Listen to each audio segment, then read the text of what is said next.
412장 찬송하십시다. 412장.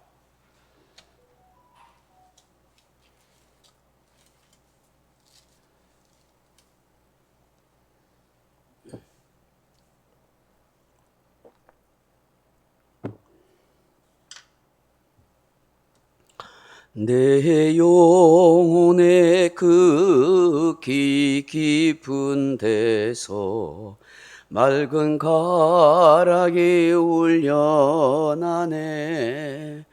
하늘 곡조가 언제나 흘러나와 내 영혼을 고이 사네.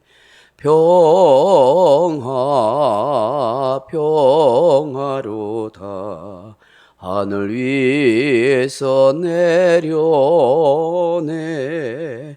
그 사랑의 물결이 영원토록 내 영혼을 덮으소서.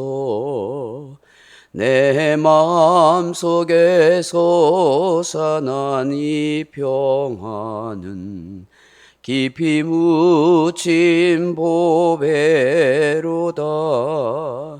나의 보화를 캐내어 가져갈 자 그 아무도 없으리라.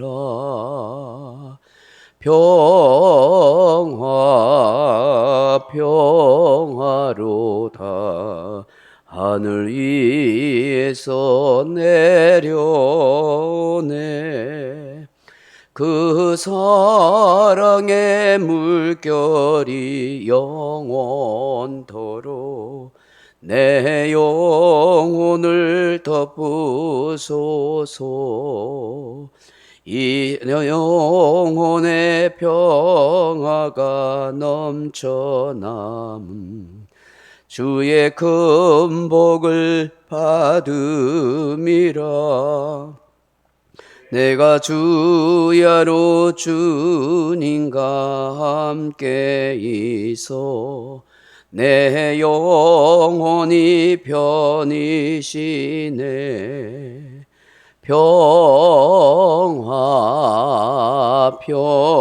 평화로다.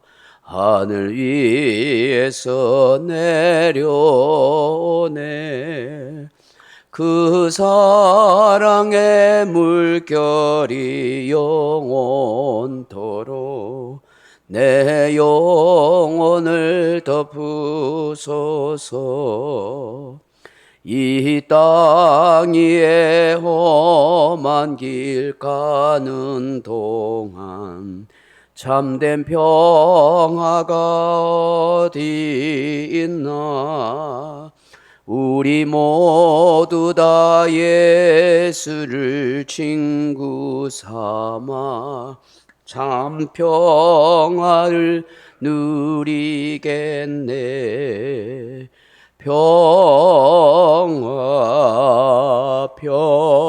평화로다.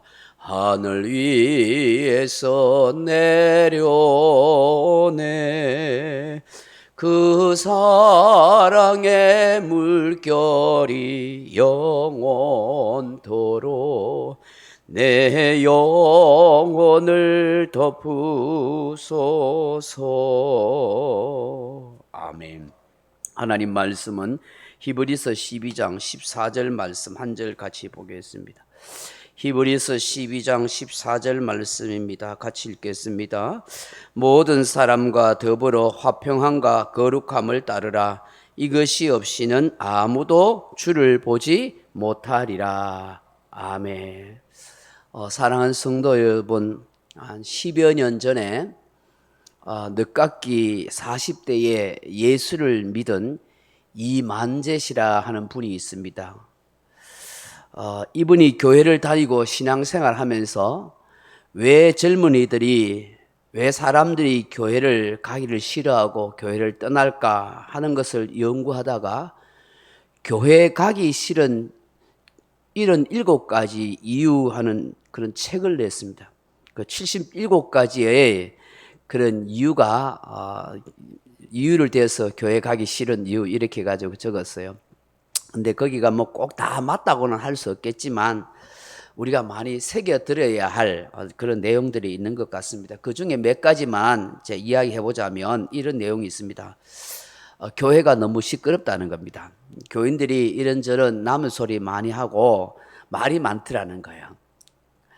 둘째로는 교인들이 양보하는 마음이나 배려하는 정신이 없다는 거예요. 그리고 교회에서 진짜 신앙인을 많이 못 보겠더라는 것입니다. 이중인격자가 많더라. 또 교회가 너무 배타적이고 세속화되어 있더라. 뭐 그 밖에 교회 행태라든지 또 목회자와 교인들의 삶과 인격에 대한 그런 어떤 질타를 많이 하고 있습니다. 무엇보다도 교회가 세상과 별 다를 바 없더라. 뭐 하든 간에 그런 것 같아요. 그때나 지금이나 우리가 많이 새겨 들어야 할 내용이고 반성해야 된다고 생각합니다. 교회는 더 친절해야 되고 또 초신자나 다른 사람들을 더 배려해 줘야 되고 부담 없이 신앙생활을 할 수 있도록 그렇게 해줘야 되고 가정에서나 교회에서나 한결같은 그런 신앙 인격을 갖추고 살려고 노력을 해야 한다 하는 것입니다. 뭔가 세상 사람들과 다른 모습이 좀 있어야 되지 않겠습니까? 그것이 우리 그리스도인이 마땅히 갖춰야 할 신앙과 인격과 삶이다. 그렇게 생각할 수 있습니다. 오늘 본문은 그리스도인이라면 반드시 추구해야 할 두 가지 것이 있다는 것을 말씀합니다. 그 첫째가 무엇입니까? 화평함입니다. 화평함. 이 화평이란 말이 에이레네라는 말인데 평안, 안식, 하나가 됨 이런 뜻입니다. 이 이만재 씨가 쓴 책 가운데 교회가 하나가 안 되더래요. 화평이 없더래요. 가보니까 자기들끼리 막 갈등하고 싸우고 뭐 심하게 분쟁하는 교회들도 꽤 있기도 하고 또 뭐 겉으로는 조용해 보이는데 안으로 들어가니까 자기끼리 무리를 짓고 편을 갈라가지고 서로 다투는 걸 보니까 이게 세상과 뭐가 다를 바 있나? 이게 정치판과 뭐가 다를 바 있나? 너무 자기 잘났다고 하고 그러는 모습이 있더라는 거예요.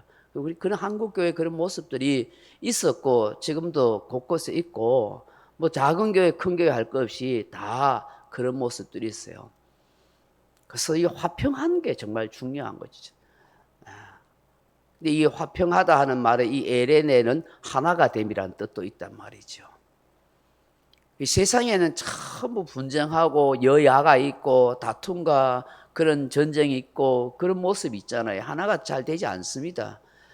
그렇지만 예수 안에서는 그 십자가에 피 흘리신 사랑을 받았으면은 성격이라든지 기질이 달라도 예수 안에서 한 하나님 아버지를 믿고 하나가 되려고 해야 되고 어쨌든 간에 평화와 화평을 이루고 가야 돼요. 저희 교회도 제가 바라는 마음이 그래요. 뭐 교인들이 많이 왔으면 좋겠다. 뭐 그랬으면 좋겠죠. 그게 하나님의 나라를 이루고 더 영혼 구원을 위한 교회의 사명이고 저와 여러분이 가져야 할 그런 소명이기도 하죠. 그렇지만 여러분 그게 그럼에도 불구하고 오늘 사람이 많아서 다툼과 갈등이 많아진다면 그 참 교회가 될 수 있는 건 아니지요. 네. 저는 뭐 교인들이 적더라도 서로 갈등과 다툼이 없는 평안한 교회가 되겠으면 좋겠어요. 제 성격이 막 싸우고 막 이러는 성격이 못 됩니다. 웬만하면 막 속으로 참고 넘으려 하고 마음에 안 들어도 그냥 눈 감고 지나가려는 그런 성격이 왜? 어차피 한 번밖에 못 사는 인생 뭐 그렇게 아웅다웅하며 사냐. 마음 편케 살자. 즐겁게 살자. 그게 저의 마음이고 저의 목회 철학이기도 해요. 그래서 웬만하면은 그냥 참아주고 이해하고 억울한 일 당해도 정말 모멸감이 느껴져도 그래도 이해하고 기도하고 참고 넘어갑니다. 저도 살다 보면 그런 일이 많이 있거든요. 예. 최근에도 제가 그런 일을 많이 겪었거든요. 예. 또 목회 세계에서. 근데 다 하나님이 해결해 주시더라고요. 예. 말도 안 되는 억척을 하고 오해를 하고 막 그래 했었어요. 근데 저는 하나님 주신 은혜 가운데 내가 공의롭게 살려 하고 내가 바른 마음을 가지고 있으니까 저 사람들이 다 오해하고 엉뚱한 소리하고 오히려 하나님이 저 사람들을 부끄럽게 만들어 버리더라고요. 근데 내가 만약에 혈기 부리고 막 싸우려 했으면 아마 그분들하고는 다 덩치고 척졌겠죠. 오해 풀려도 앙금이 남아있겠죠. 그렇지만 말 안 하고 참고 기도하고 있으니까 다 알아서 풀리고 오히려 그 사람들이 더 부끄럽게 만들고 그렇게 돼도 저는 당당하고 그 사람들은 오히려 부끄럽게 되는 거예요. 여러분 이게 참 중요한 거예요. 화평이 중요한 거예요. 화평. 오늘 예수님께서도 평화의 왕으로 오셨기 때문에 주를 따르는 제자들과 성도들은 다 화평에 사신 화평의 사자가 되어야 한다고 하십니다. 우리와 하여금 화평케 하는 사명과 의미를 주신 것입니다. 그래 아직까지 제가 설교를 하지 않고 있지만은 그 팔복 중에 이러면 화평케 하는 자는 복이 있나니 그들이 하나님의 아들이라 일컬음을 받을 것이라 하죠. 주님은 팔복 가운데 화평이 얼마나 중요한가를 우리에게 말씀하셨어요.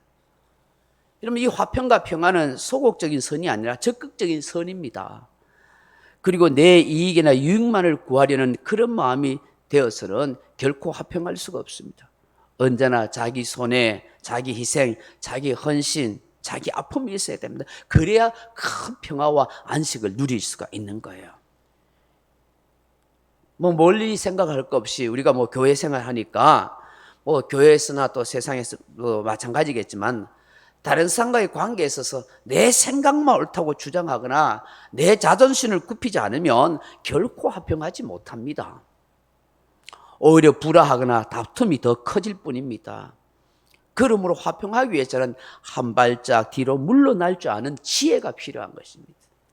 내 감정과 마음을 잡을 줄 아는 그런 여유와 아량이 있어야 한다 하는 것입니다.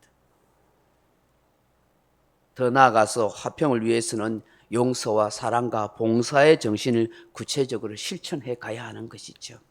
남이 잘 되게 해주는 데서 평화가 이루어지는 거예요. 평화, 화평은 결코 저절로 주어지지 않습니다. 끊임없이 노력하고 애쓰는 데 주어지는 것입니다.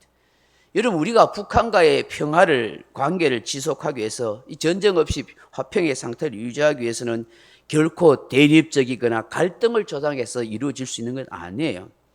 우리는 어차피 전쟁이 없는 자유민주주의를 추구하는 그런 나라잖아요. 북한은 공산주의 사상에 사로잡혀 있고 특히 북한은 주체상에 사로잡혀 있어서 호시탄타 남한을 정복하고 하는 그 전략은 변하지 않아요. 그러니까 핵도 만들고 뭐 엄청난 미사일도 계속 만들었네요. 물론 우리가 유비무환의 정신으로 전쟁이 일어나도 언제든지 준비하고 있다가 또 대비하고 있다가 이길 수 있는 힘과 역량을 키워야 합니다. 그렇지만 외교적인 노력과 함께 끊임없이 인류애적인 사랑을 가지고 그들을 기다려주고 대해줘야 할 필요도 있는 것입니다. 교회에서나 직장, 사회에서 성격이 맞지 않고 함께하기 어려운 까다로운 상사나 직장 동료나 또한 성도를 만날 수 있습니다. 그럼에도 불구하고 참고 인내하며 견뎌내야 합니다. 예수님 십자가의 그 사랑을 생각하면서 더 잘 섬겨주려고 해야만 화평이 추구될 수가 있는 것이죠. 특별히 교회 안에서 절대 벽을 쌓아놓고 살지 않도록 하십시오. 불화하는 사람을 만들지 마십시오. 참고 용서하시고 화평을 추구하려고 하십시오. 그것이 예수님이 우리에게 보여주신 십자가 정신입니다. 그래서 예수님을 믿는다 하는 사람은 절대 불화하면 안 되는, 그게 가짜예요. 예수님 믿는다 하면 예수님의 정신으로 사는 거잖아요. 그건 곧 화평함을 추구해 살아가는 거예요. 저 사람이 불화하지 않고 사랑과 화평으로 살려는 거 보면은 저분이 진짜 예수 믿는 사람이구나를 아는 거예요. 둘째로 거룩함을 따르라고 그렇게 말씀합니다. 여기 따르다는 말이 디오코인데 디를 쫓아가다, 추적하다, 추구하다 하는 뜻입니다. 거룩함을 날마다 추구하며 살아가야 한다는 것입니다. 이게 거룩이라는 이 단어가 이 본문 헬라어에서는 하게아스모스인데 정화, 성화, 청결한 상태라는 뜻입니다. 히브리어로는 카도시입니다. 구별하다, 분리되다 하는 뜻을 가지고 있습니다. 죄와 세상과 구별됨을 말합니다. 세속화되지 아니하는 정결한 모습을 말씀합니다. 하나님의 말씀과 하나님의 법을 가지고 살아가는 성도가 될 때에 이 세상 사람들이 살아가는 삶의 목적과 삶의 기준이 달라지는 거예요. 왜 사람들이 세속화되어집니까? 하나님의 말씀과 하나님의 법이 내 삶의 기준이 되지 아니하고 세상의 문화나 가치나 사상이 내 삶의 기준이 되고 그게 영향을 받으니까 사람이 세속화 되는 거예요. 그러니까 하나님의 백성이 다른 게 뭘까요? 무엇이 거룩합니까? 거룩한, 구별되고 분리됐다는 거예요. 세상 사람들과 다른 게 뭐냐? 우리는 하나님의 말씀이 우리 인생의 기준이 되고 가치가 돼서 살아가는 거고, 세상 사람들은 세상의 문화와 사상이 그들의 가치와 기준이 되어 살아가기 때문에 다른 거예요. 그래서 생각하는 것도 의식하는 것도 말하는 것도 사는 것도 다른 거예요. 왜요? 세상 사람들은 사람이 중심이, 환경이 중심이죠. 우리는 하나님이 중심이 되잖아요. 세상 사상이, 가치가 세상 사람들의 중심이라면 우리는 뭐예요? 하나님의 말씀이 우리 인생의 중심이잖아요. 세상 사람들은 땅의 것만 추구하지만 우리는 하늘의 것을 추구하며 사는 사람이기 때문에 다른 거예요. 그래서 거룩한 성도라 그렇게 부르는 거예요. 제가 히브리인들이 거룩함이란 세 가지라고 이야기했죠. 그 카도시라는 말인데 그 첫째가 뭐라고 그랬어요? 제사장들이 손발을 씻는 정결함이라고 그렇게 했어요. 죄와 부정함이 없는 상태. 하나님의 일을 하는 제사장은 손과 발을 씻어야만 죄와 부정함이 없는 상태에서 성소에 들어가서 주를 섬길 수 있어요. 그렇지 않으면 죽어요. 제사장들도 손발을 안 씻으면. 그래가 들어가면 하나님이 죽인다 했어요. 이 얘기는 뭘까요? 회개하고 예수의 피로 죄-씻음 받아야 된다는 거예요. 교회 안에서 진짜 생명을 얻을 사람은 회개하고 예수의 피로 죄-씻음 받은 사람만 구원의 자리에 이를 수 있고 하나님을 섬길 수 있는 거예요. 주님 앞에 날마다 나온 사람은 예수의 피로 회개하고 죄-씻음 받은 사람이 돼야 돼. 주를 섬길 때도 나 같은 죄인을 용서해 주신 주님께 감사하고 내가 예수의 피로 죄 용서 받았다고 믿는 사람만 주를 섬기고 봉사하고 그것이 열매가 될 수 있고 축복이 될 수가 있는 거예요. 둘째로 물과 기름을 의미합니다. 물과 기름은 결코 섞일 수 없는 거예요. 마찬가지로 우리는 결코 세상과 타협할 수 없다는 거예요. 세상 사람들이 추구하는 그런 욕망을 따라 살 수가 없어요. 세상 문화는 하나님 없는 문화예요. 인본주의예요. 타락한 본능대로 욕망을 쫓는 그런 사고와 문화예요. 그러나 우리는 철저하게 성경적인 신앙과 사상을 따라 살아가는 거예요. 항상 하나님의 뜻이 무엇인지를 먼저 찾고 구하는 거예요. 그래서 우리는 물과 기름처럼 섞일 수 없는 인생이라는 걸 가지고 살아야 하는 것이, 그게 거룩인 거예요. 셋째가 뭐냐면 예수님의 신부가 됨이에요. 예수님의 신부. 유대인들은 정식 혼인하기 전에 키두신이라는 약혼식을 1년 전에 합니다. 그 정혼한 사이가 됩니다. 그리고 1년 후에 정식으로 결혼식을 하게 됩니다. 신랑은 1년 동안 결혼해서 살 집을 1년 동안 준비하고, 또 신부는 그 신랑이 와서 자기를 데려갈 때까지 몸단장을 하면서 또 여러 가지 살림살이를 자기 친정 어머니에게 배우고 또 교양을 배우고 뭐 여러 가지 신앙 교육을 배우면서 자기를 단장하면서 1년을 준비해요. 신랑이 집을 준비해야만 자기 집을 데려갈 수 있어요. 근데 신랑이 무능해가지고 1년 안에 집을 준비하지 못하면 어떻게 해요? 결혼해요, 못해요? 못하는 거예요. 그 신랑이 준비할 때까지 2년이고 3년이고 기다려야 되는 거예요. 대개 1년 동안 죽자 사자 일을 해가지고 작은 집이라도 마련하겠죠. 그걸 하면은 이제 신부집에다가 통보를 하죠. 이제 혼인잔치 하자, 준비됐다. 그러면 이제 신랑이 신부를 데리러 오는 거예요. 그 신부는 이제 단장하고 준비했다가 신부집에 가서 한 주간 동안 혼인잔치를 열려요. 그리고 그 신부 마을에서 이제 잔치가 열리는 거예요. 그리고 난 뒤에 이제 잔치가 끝나면은 이 부인을 데리고 신랑 집으로 데려가요. 신랑 집에 가서 또 일주일째 잔치를 또 하는 거예요. 뭐 그런 문화예요. 마태복음 25장에 지혜로운 5처녀의 비유 나오잖아요. 그 이제 신랑이 신부집에 찾으러 가는 거죠. 그 신부 덜러리가 이렇게 이제 기름과 등불을 준비하고 있다가 이제 맞이하는 거예요. 유대인들의 문화는 결혼식을 낮에 하지 않고 밤에 해요. 밤 늦게 해요. 왜요? 날이 낮에는 덥기 때문에 또 일을 해야 되기 때문에 밤 늦게 온 사람들이 모인단 말이야. 근데 그 신랑이 신랑 집에서 오는데 언제 온다고 통보가 없는 거예요. 그 놀다가 밤늦게 올 수도 있고 새벽에 올 수도 있고 그런 거예요. 그 신부집은 지금 잔치를 준비하고 있는 거예요. 근데 그 신부가 들러리로 있다가 신부 친구들이 들러리로 불을 켜놓고 있으면 밤늦게 뭐 요즘 같이 우리나라 같이 가로등이 많고 뭐 전기가 많은 게 아니잖아요.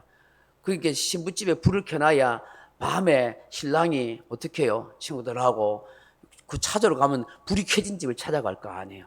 그리고 불 꺼져 있으면 못 찾는 거예요. 헤매는 거예요, 신랑이.